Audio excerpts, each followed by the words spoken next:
Top quotes: The Art of Seduction, Robert Greene. Introduction. Our actions, gestures, the things we say all have positive effects on this person. We may not completely understand what we have done right, but this feeling of power is intoxicating. It gives us confidence, which makes us more seductive. We may also experience this in a social or work setting.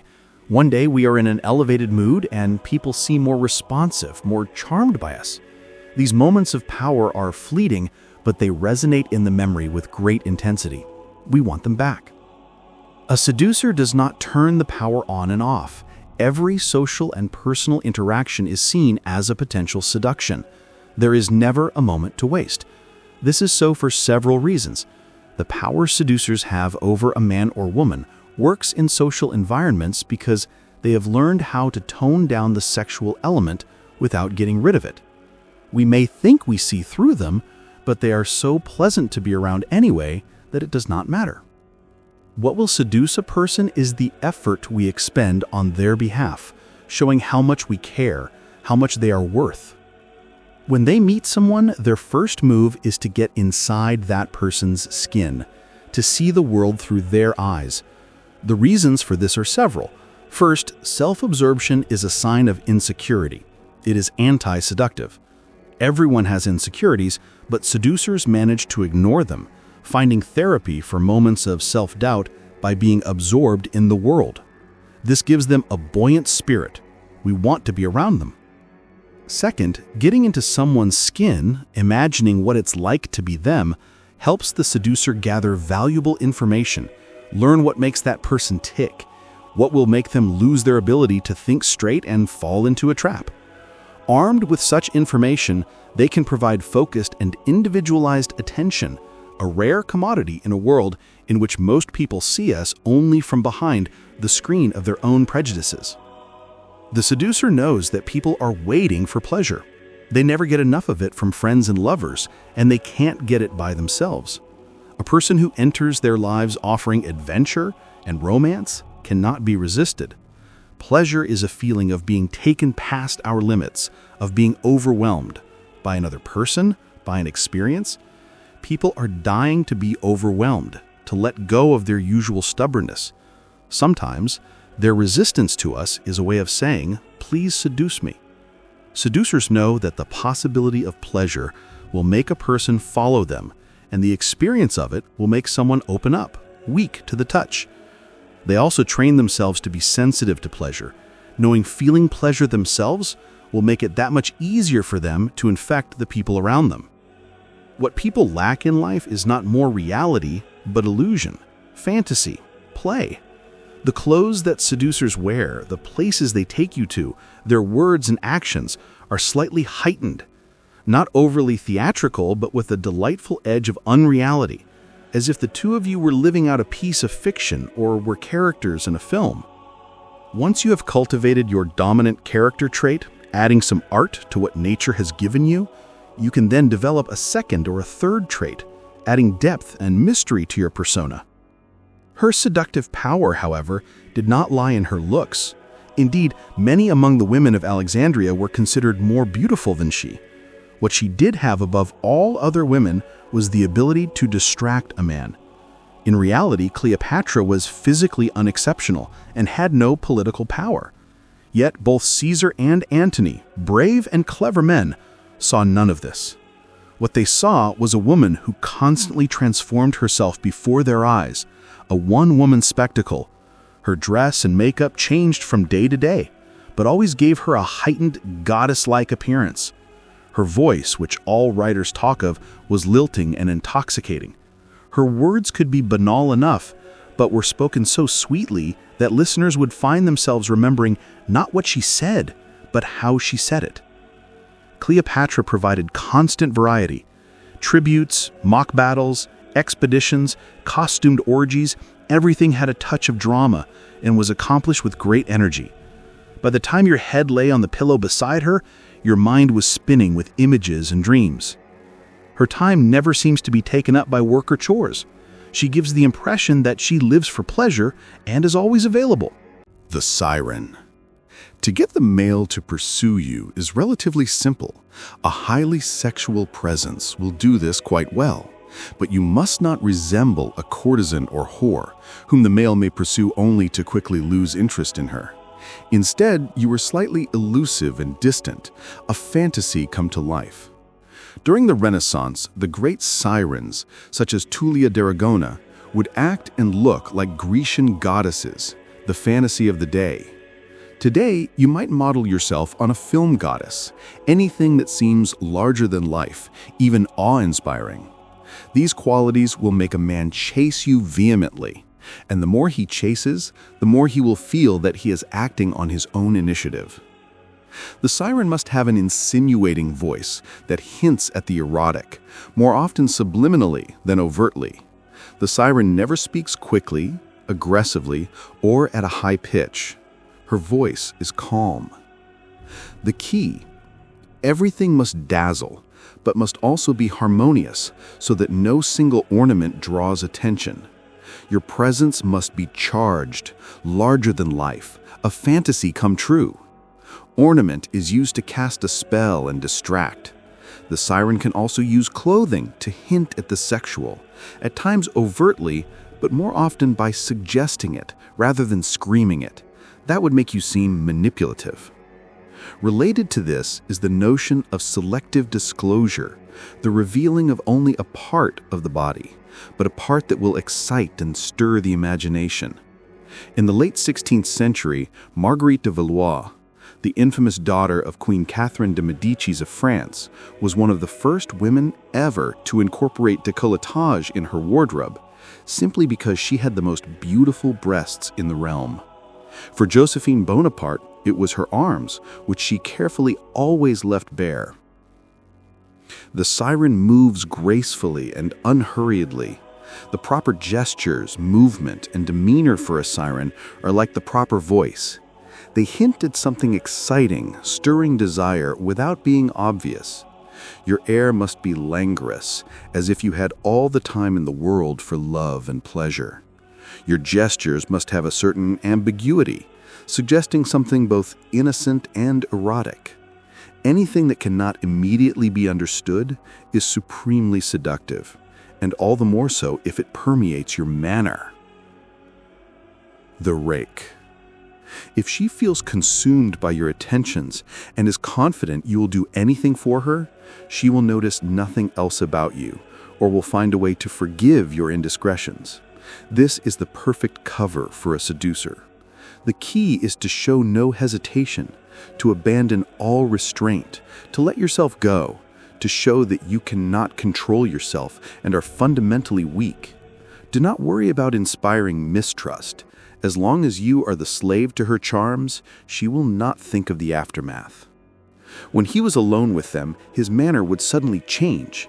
Within minutes, these ladies would be spellbound.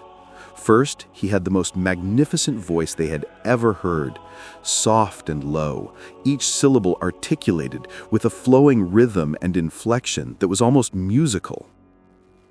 The rake is as promiscuous with words as he is with women. He chooses words for their ability to suggest, insinuate, hypnotize, elevate, infect. The words of the rake are the equivalent of the bodily adornment of the siren, a powerful sensual distraction, a narcotic. The rake's use of language is demonic because it is designed not to communicate or convey information, but to persuade, flatter, stir emotional turmoil. It is the form that matters, not the content. The less your targets focus on what you say, and the more on how it makes them feel, the more seductive your effect.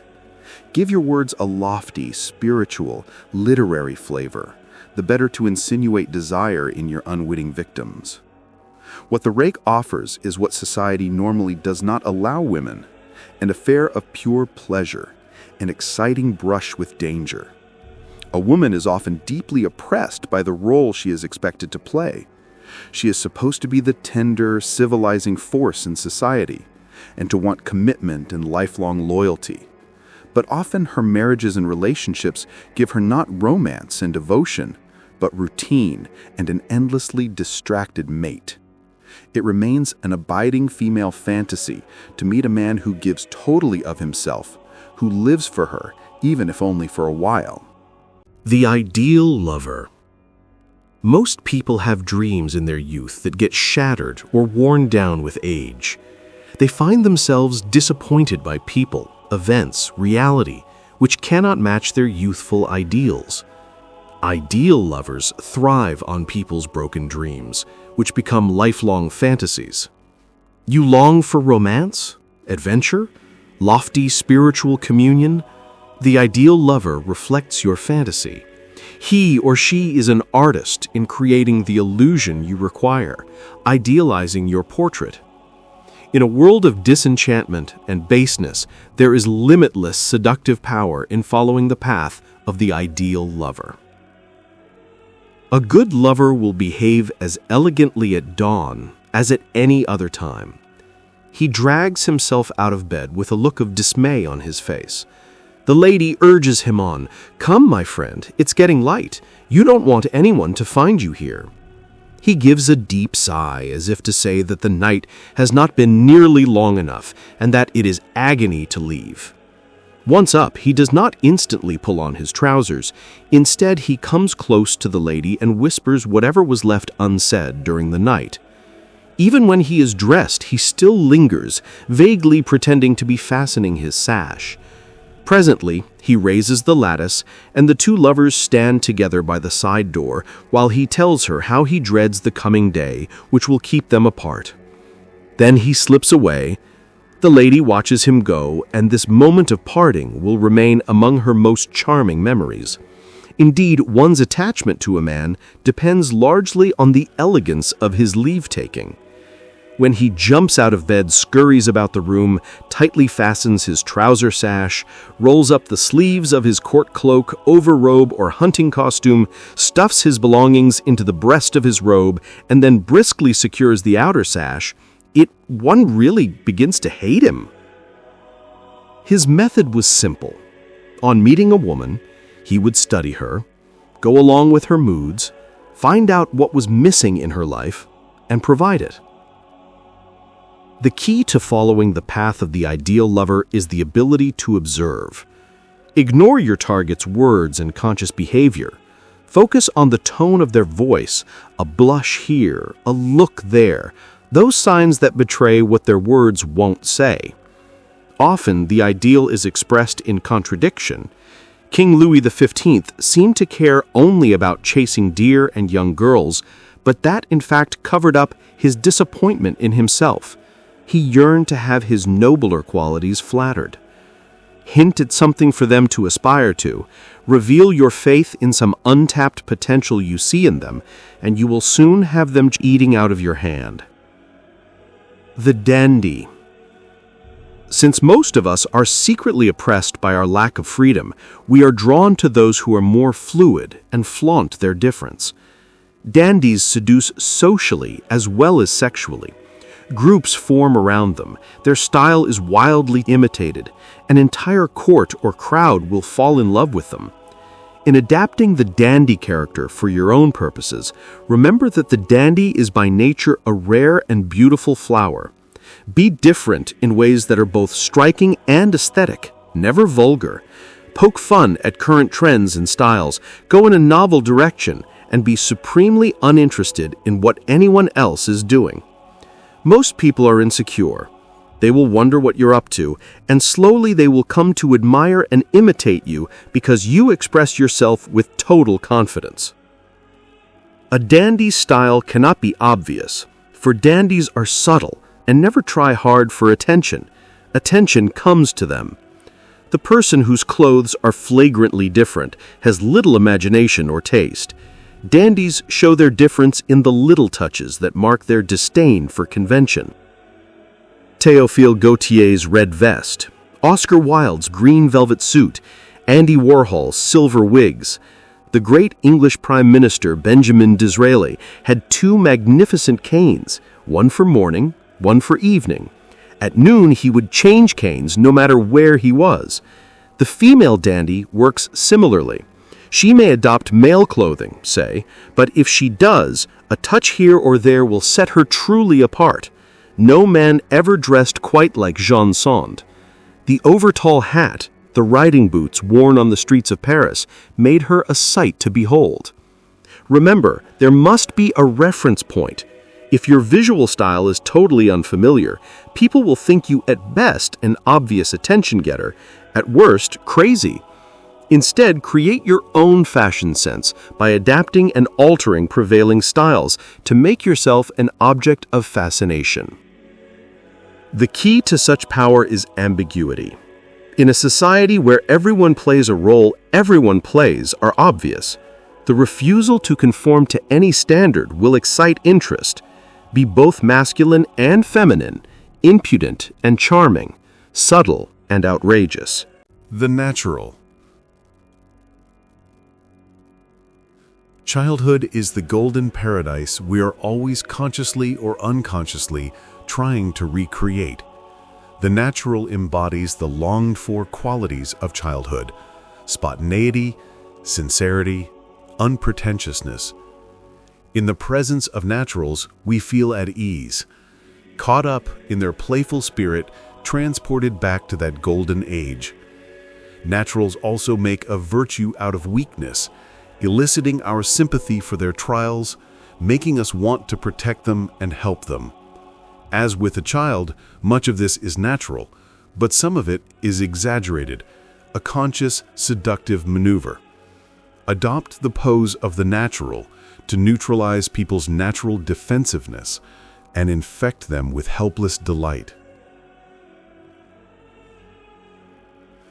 Undefensive letters have somehow circumvented the self-protective process, retaining the playful, receptive spirit of the child. They often manifest this spirit physically.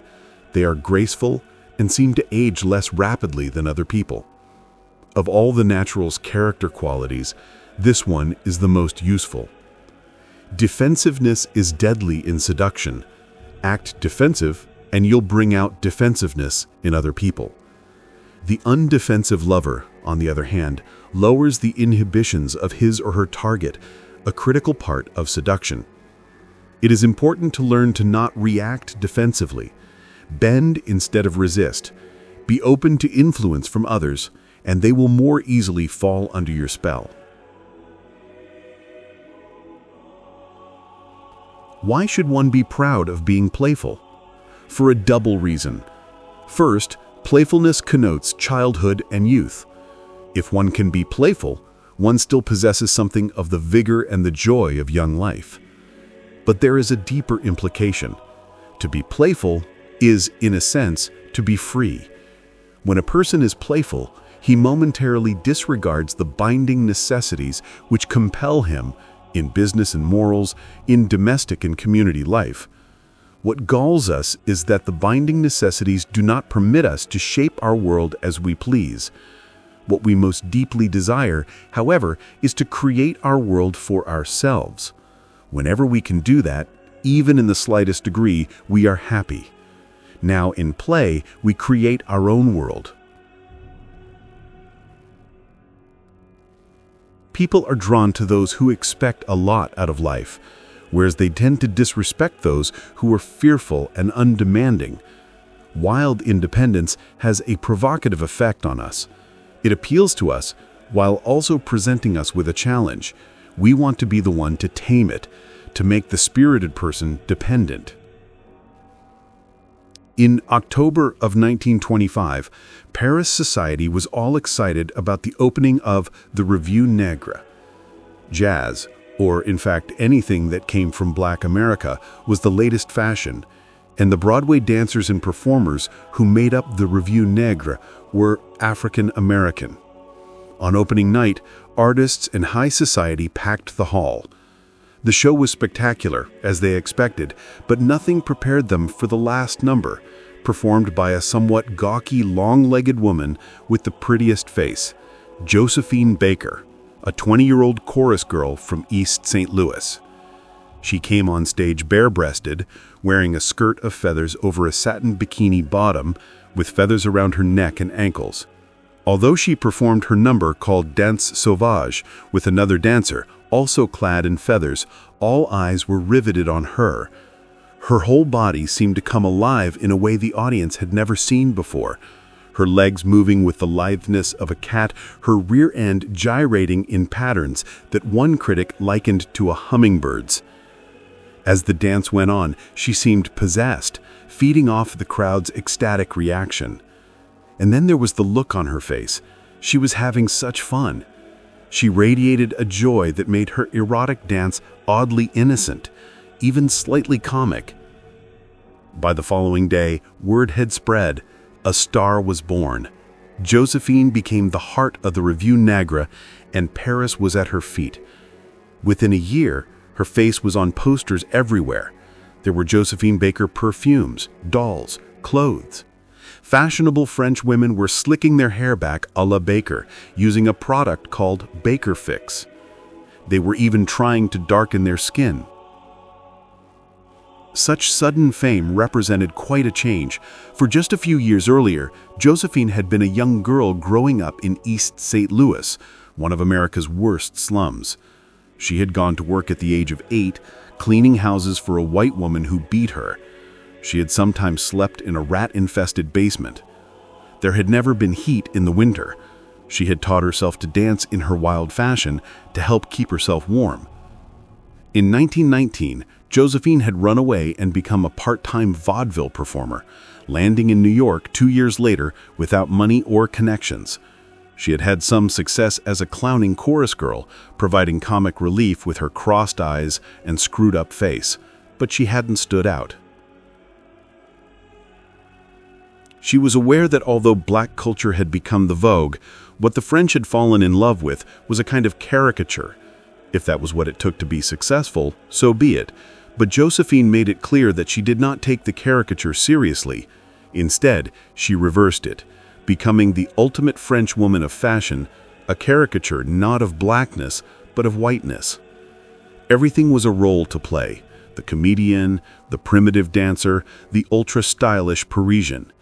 And everything Josephine did, she did with such a light spirit, such a lack of pretension, that she continued to seduce the jaded French for years. Her funeral, in 1975, was nationally televised, a huge cultural event. She was buried with the kind of pomp normally reserved only for heads of state.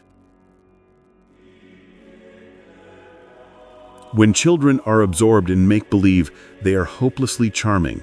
They infuse their imaginings with such seriousness and feeling. Adult naturals do something similar, particularly if they are artists. They create their own fantasy world and live in it as if it were the real one. Fantasy is so much more pleasant than reality, and since most people do not have the power or courage to create such a world, they enjoy being around those who do. Remember, the role you were given in life is not the role you have to accept. You can always live out a role of your own creation, a role that fits your fantasy. Learn to play with your image, never taking it too seriously. The key is to infuse your play with the conviction and feeling of a child, making it seem natural. The more absorbed you seem in your own joy-filled world, the more seductive you become. Do not go halfway. Make the fantasy you inhabit as radical and exotic as possible, and you will attract attention like a magnet. The charmer is seduction without sex.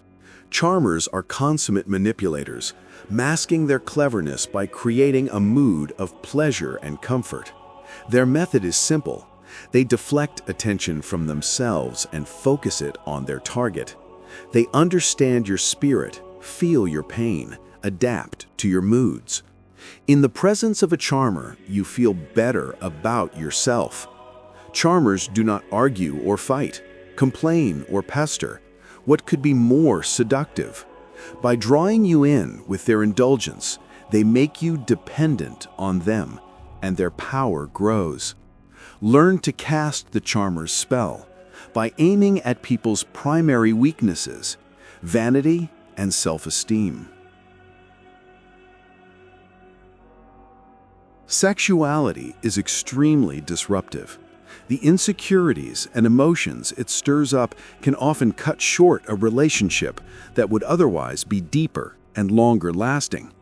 The charmer's solution is to fulfill the aspects of sexuality that are so alluring and addictive: the focused attention, the boosted self-esteem, the pleasurable wooing, the understanding, real or illusory, but subtract the sex itself.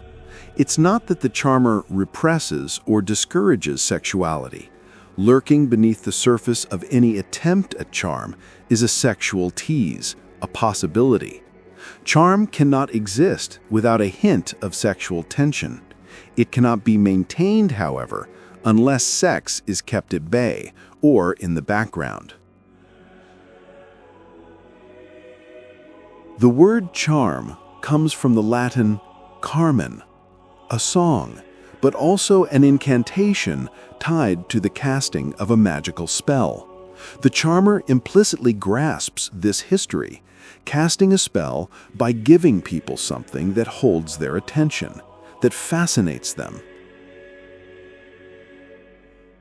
Disraeli knew how deceptive appearances can be.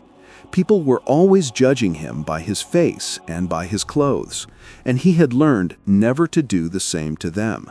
So he was not deceived by Queen Victoria's dour, sober exterior. Beneath it, he sensed, was a woman who yearned for a man to appeal to her feminine side, a woman who was affectionate, warm, even sexual. The extent to which this side of Victoria had been repressed merely revealed the strength of the feelings he would stir once he melted her reserve. Disraeli's approach was to appeal to two aspects of Victoria's personality that other people had squashed: her confidence and her sexuality. He was a master at flattering a person's ego. As one English princess remarked, "When I left the dining room after sitting next to Mr. Gladstone, I thought he was the cleverest man in England. But after sitting next to Mr. Disraeli, I thought I was the cleverest woman in England." Disraeli worked his magic with a delicate touch, insinuating an atmosphere of amusement and relaxation, particularly in relation to politics. Once the Queen's guard was down, he made that mood a little warmer, a little more suggestive, subtly sexual, though of course without overt flirtation. Disraeli made Victoria feel desirable as a woman and gifted as a monarch.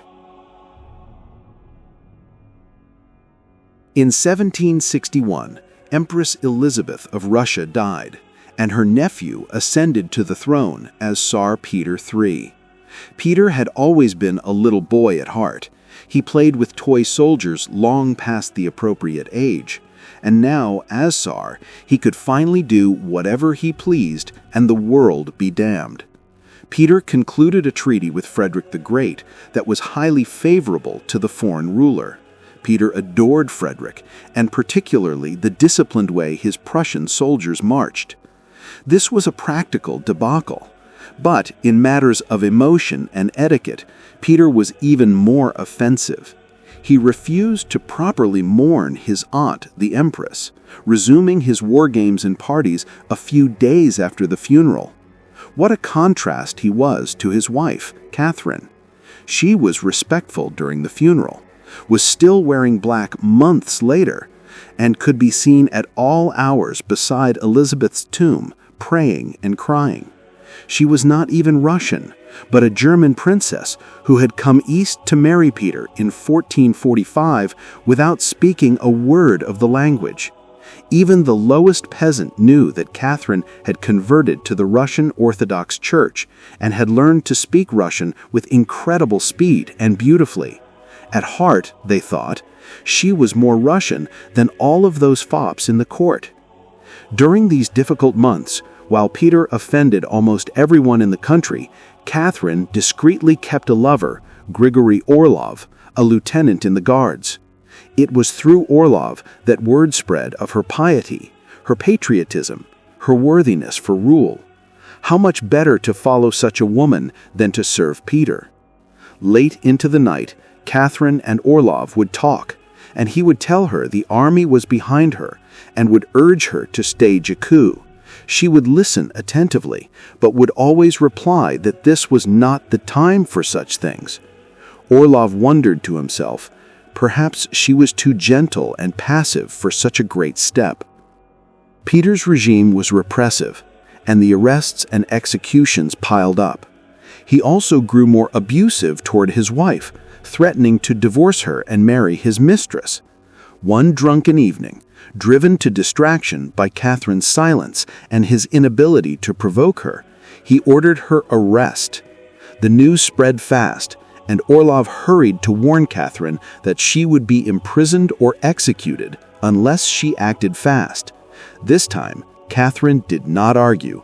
She put on her simplest mourning gown, left her hair half undone, followed Orlov to a waiting carriage, and rushed to the army barracks. Here, the soldiers fell to the ground, kissing the hem of her dress. They had heard so much about her, but had never seen her in person, and she seemed to them like a statue of the Madonna come to life. They gave her an army uniform, marveling at how beautiful she looked in men's clothes, and set off under Orlov's command for the Winter Palace. The procession grew as it passed through the streets of St. Petersburg. Everyone applauded Catherine. Everyone felt that Peter should be dethroned. Soon, priests arrived to give Catherine their blessing, making the people even more excited. And through it all, she was silent and dignified, as if all were in the hands of fate. When news reached Peter of this peaceful rebellion, he grew hysterical and agreed to abdicate that very night. Catherine became empress without a single battle or even a single gunshot. The charismatic. Charisma is a presence that excites us. It comes from an inner quality: self-confidence, sexual energy, sense of purpose, contentment, that most people lack and want. This quality radiates outward, permeating the gestures of charismatics, making them seem extraordinary and superior, and making us imagine there is more to them than meets the eye. They are gods, saints, stars. Charismatics can learn to heighten their charisma with a piercing gaze, fiery oratory, an air of mystery. They can seduce on a grand scale. Learn to create the charismatic illusion by radiating intensity while remaining detached. Charismatics are seduction on a mass level. Charismatics make crowds of people fall in love with them, then lead them along. The process of making them fall in love is simple and follows a path similar to that of a one-on-one seduction. Charismatics have certain qualities that are powerfully attractive and that make them stand out. This could be their self-belief, their boldness, their serenity. They keep the source of these qualities mysterious. They do not explain where their confidence or contentment comes from, but it can be felt by everyone. It radiates outward, without the appearance of conscious effort. The face of the charismatic is usually animated, full of energy, desire, alertness, the look of a lover, one that is instantly appealing, even vaguely sexual. We happily follow charismatics because we like to be led, particularly by people who promise adventure or prosperity. We lose ourselves in their cause, become emotionally attached to them, feel more alive by believing in them. We fall in love. Charisma plays on repressed sexuality, creates an erotic charge, yet the origins of the word lie not in sexuality, but in religion, and religion remains deeply embedded in modern charisma. Eloquence can be learned. The devices La Pasionaria used, catchwords, slogans, rhythmic repetitions, phrases for the audience to repeat, can easily be acquired. You will first have to show that you are less inhibited than your audience, that you radiate a dangerous sexuality, have no fear of death, are delightfully spontaneous. Even a hint of these qualities will make people think you more powerful than you are. You need to believe in something, and to believe in it strongly enough for it to animate all your gestures and make your eyes light up. Charismatics are unconventional. They have an air of adventure and risk that attracts the bored. Be brazen and courageous in your actions. Be seen taking risks for the good of others. Ava Perón knew this power early on as a radio actress. Her tremulous voice could make audiences weep. Because of this, people saw in her great charisma. She never forgot the experience. Her every public act was framed in dramatic and religious motifs. Drama is condensed emotion, and the religion Catholic is a force that reaches into your childhood, hits you where you cannot help yourself. Evita's uplifted arms, her staged acts of charity, her sacrifices for the common folk, all this went straight to the heart. It was not her goodness alone that was charismatic, although the appearance of goodness is alluring enough. It was her ability to dramatize her goodness. You must learn to exploit the two great purveyors of emotion, drama and religion. Drama cuts out the useless and banal in life, focusing on moments of pity and terror. Religion deals with matters of life and death. Make your charitable actions dramatic. Give your loving words religious import. Bathe everything in rituals and myths going back to childhood. Caught up in the emotions you stir, people will see over your head the halo of charisma. The essence of charisma is an overpowering emotion that communicates itself in your gestures, in your tone of voice, in subtle signs that are the more powerful for being unspoken. You feel something more deeply than others, and no emotion is more powerful and more capable of creating a charismatic reaction than hatred, particularly if it comes from deep-rooted feelings of oppression. Express what others are afraid to express, and they will see great power in you. Say what they want to say, but cannot. Never be afraid of going too far. If you represent a release from oppression, you have the leeway to go still farther. Moses spoke of violence, of destroying every last one of his enemies. Language like this brings the oppressed together and makes them feel more alive. All this must be carefully orchestrated. Punctuate your calmness with surprises. Rise to a climax. Keep things short and terse. The star. Daily life is harsh, and most of us constantly seek escape from it in fantasies and dreams. Stars feed on this weakness. Standing out from others through a distinctive and appealing style, they make us want to watch them. At the same time, they are vague and ethereal, keeping their distance and letting us imagine more than is there. Their dreamlike quality works on our unconscious. We're not even aware how much we imitate them. Learn to become an object of fascination by projecting the glittering but elusive presence of the star. First, you must have such a large presence that you can fill your target's mind the way a close-up fills the screen. You must have a style or presence that makes you stand out from everyone else. Be vague and dreamlike, yet not distant or absent. You don't want people to be unable to focus on or remember you. They have to be seeing you in their minds when you're not there. Second, cultivate a blank, mysterious face, the center that radiates starness. This allows people to read into you whatever they want to, imagining they can see your character, even your soul.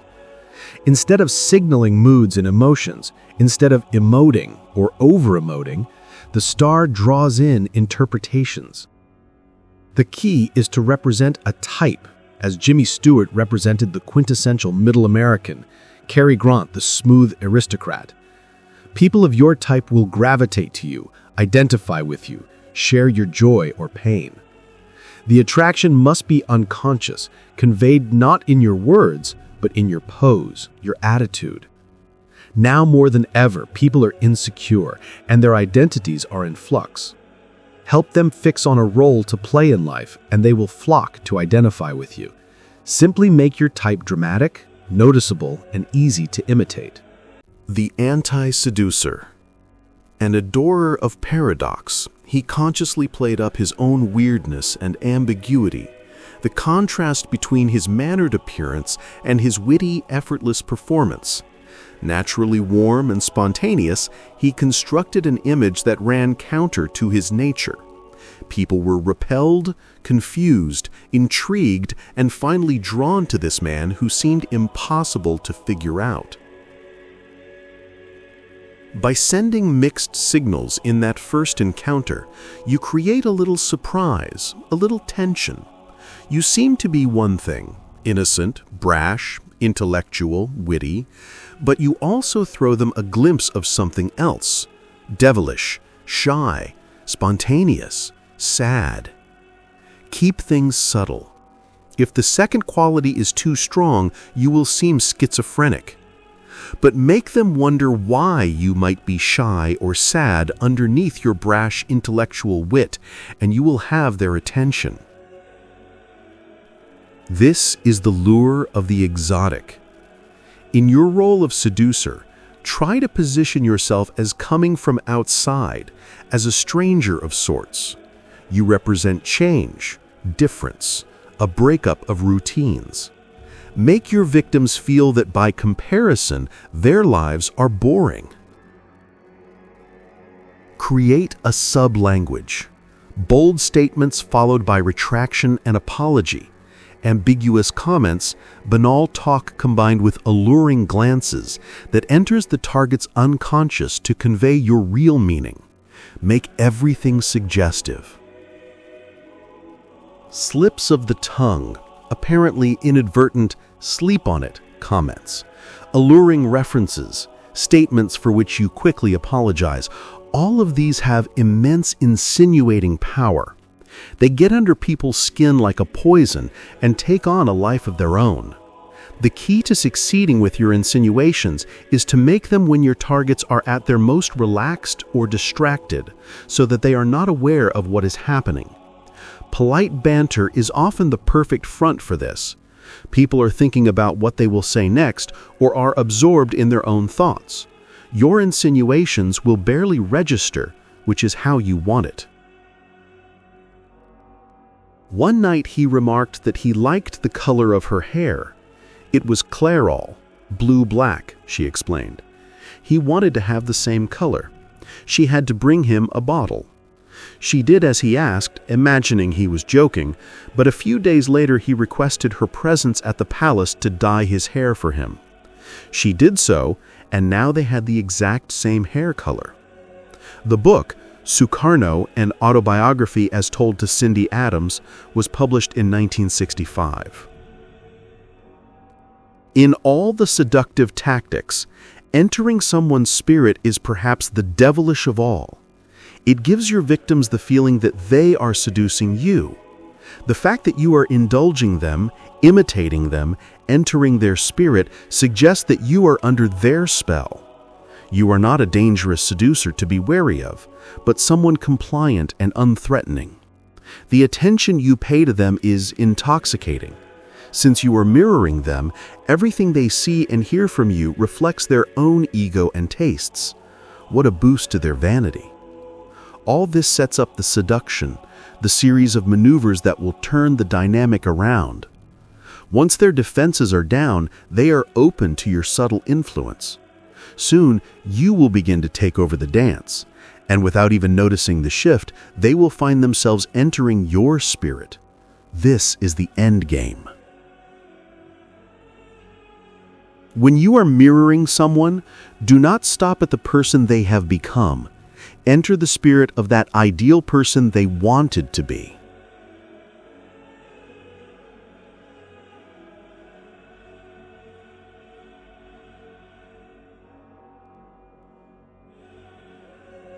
In seduction, you need to create constant tension and suspense, a feeling that with you nothing is predictable.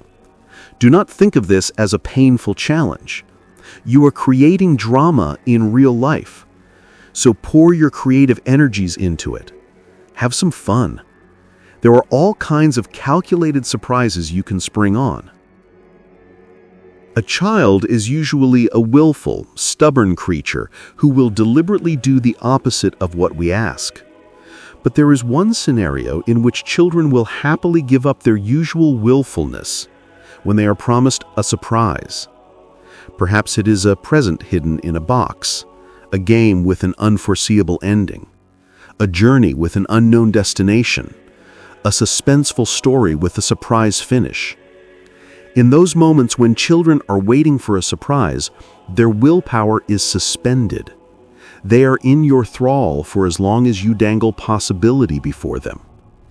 This childish habit is buried deep within us and is the source of an elemental human pleasure, being led by a person who knows where they are going and who takes us on a journey.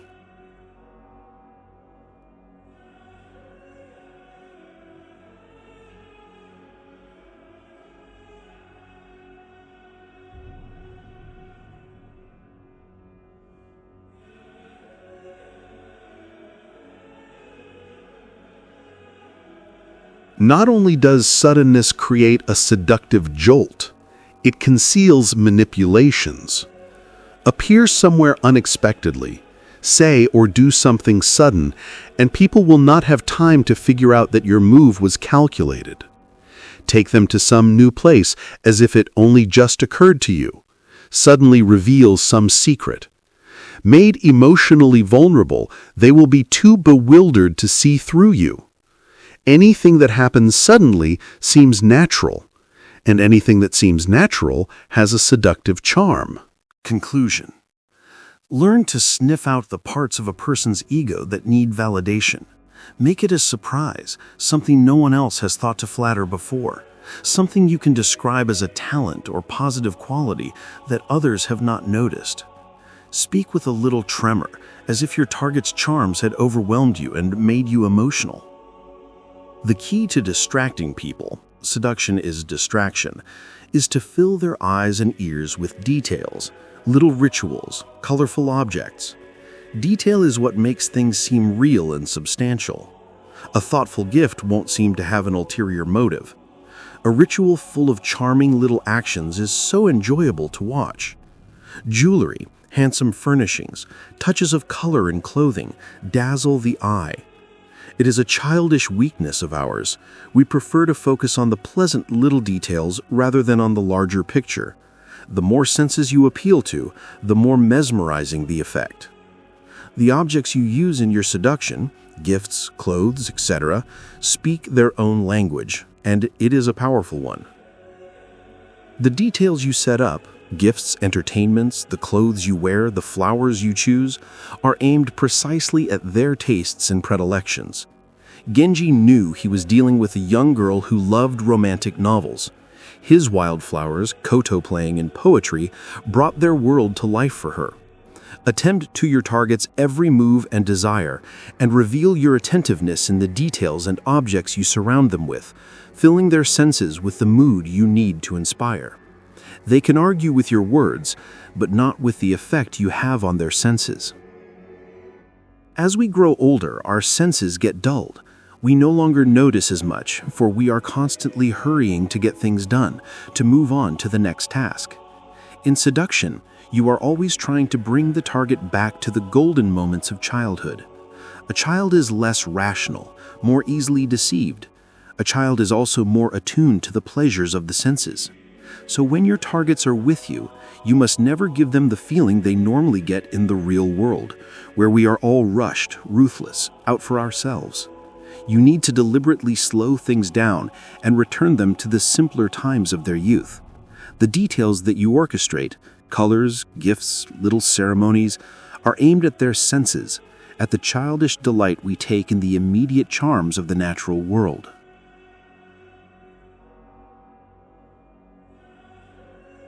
A situation arises in which the target needs help, a problem needs solving, or simply they need a favor.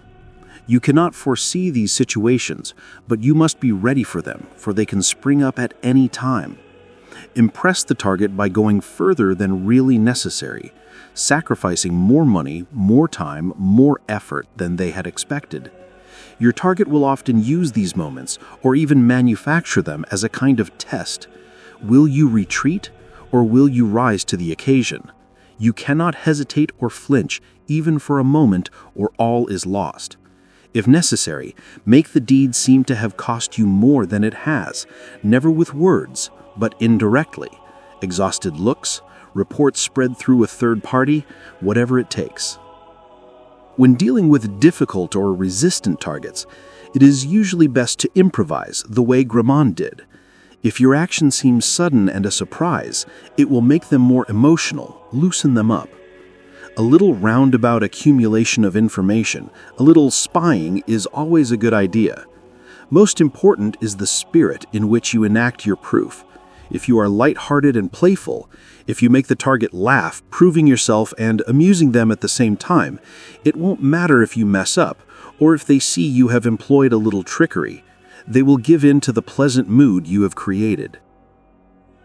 You need to play the therapist, encouraging people to talk about their childhood. Most of us are only too happy to oblige, and our memories are so vivid and emotional that a part of us regresses just in talking about our early years. Also, in the course of talking, little secrets slip out. We reveal all kinds of valuable information about our weaknesses and our mental makeup, information you must attend to and remember. Do not take your target's words at face value. They will often sugarcoat or over-dramatize events in childhood.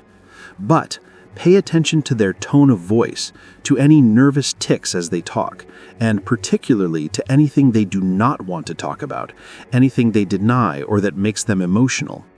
Many statements actually mean their opposite. Should they say they hated their father, for instance, you can be sure that they are hiding a lot of disappointment, that they actually loved their father only too much, and perhaps never quite got what they wanted from him. Listen closely for recurring themes and stories. Most important, learn to analyze emotional responses and see what lies behind them. While they talk, maintain the therapist's pose, attentive but quiet, making occasional non-judgmental comments. Be caring yet distant, somewhat blank in fact, and they will begin to transfer emotions and project fantasies onto you. With the information you have gathered about their childhood and the trusting bond you have forged, you can now begin to affect the regression. Perhaps you have uncovered a powerful attachment to a parent, sibling, teacher, or any early infatuation, a person who casts a shadow over their present lives. Knowing what it was about this person that affected them so powerfully, you can now take over that role. Or perhaps you have learned of an immense gap in their childhood, a neglectful father, for instance. You act like that parent now, but you replace the original neglect with the attention and affection that the real parent never supplied. Everyone has unfinished business from childhood, disappointments, lacks, painful memories. Finish what is unfinished. Discover what your target never got, and you have the ingredients for a deep-rooted seduction. The more illicit your seduction feels, the more powerful its effect. Give your targets the feeling that they are committing a kind of crime, a deed the guilt of which you share with them. Create public moments in which you and the two of you know something that those around you do not. It could be phrases and looks that only you recognize, a secret. Certain kinds of visual stimuli signal that you are not in the real world. You want to avoid images that have depth, which might provoke thought or guilt. Instead, you should work in environments that are all surface, full of glittering objects, mirrors, pools of water, a constant play of light. The sensory overload of these spaces creates an intoxicating, buoyant feeling. The more artificial, the better. Show your targets a playful world, full of the sights and sounds that excite the baby or child within them. Luxury, the sense that money has been spent or even wasted, adds to the feeling that the real world of duty and morality has been banished. Call it the brothel effect.